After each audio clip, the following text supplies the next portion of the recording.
So this young fighter making the walk here tonight, and he's a very entertaining fighter. He's very adept at staying in the pocket while avoiding significant damage coming back. Certainly, he's made a career of frustrating opponents, stays relaxed in there, leans on the defense, and uses that defensive movement to set up his own offense. You'll see him move that head off of the center line, counter beautifully, really more of a counter striker offensively. But his defense will wow you, even when the opposition feels like they have him in range. More often than not, they miss and land less than 25% of their significant strike attempts.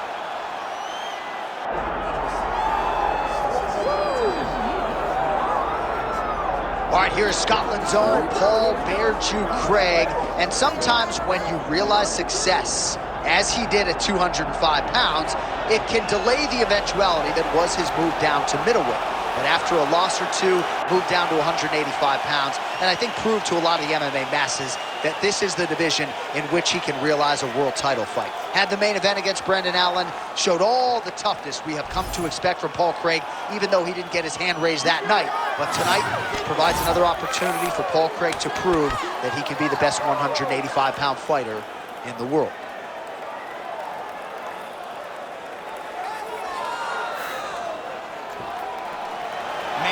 Crazy atmosphere inside GMS Arena here in Rio de Janeiro, Brazil tonight. The athletes are ready to go. Let us now see who will have the upper hand. Our tail of the tape for this much anticipated middleweight encounter.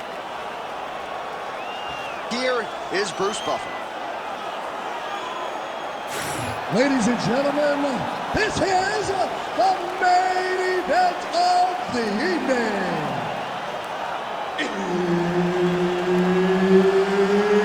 It's time! 5 rounds in the UFC middleweight division. Introducing first, fighting out of the blue corner, Napalm. And now introducing his opponent, fighting out of the red corner, Paul Bear Chew Craig. One of the best in the business, Herb Dean, is our referee tonight. Let's do it. Well, there is nothing quite like calling fights here in Rio de Janeiro. I'd imagine for the athletes, nothing quite like making that walk. Here we are back in Brazil once again, DC. For the Brazilian athletes to see their colors being flown, to see the crowd going crazy every time.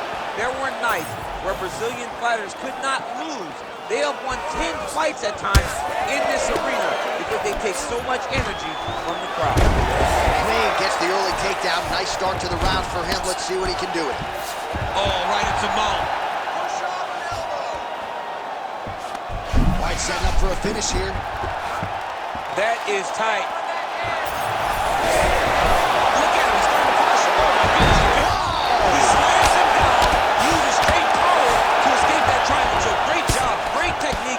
I mean, great physicality by this youngster. And just when you thought he might get submitted, instead he turns defense into offense and power bombs his opponent on the canvas.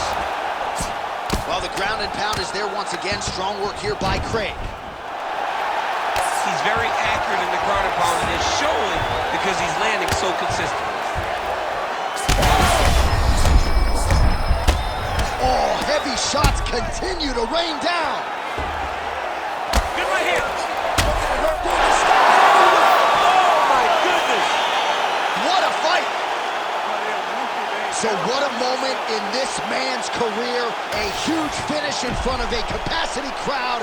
After party's going to be on fire. How about it? I mean, I'm just sitting here stunned because to watch a young athlete have a performance like this was really amazing. The finishing instincts, his ability to close the show, it was next level. It was amazing, John.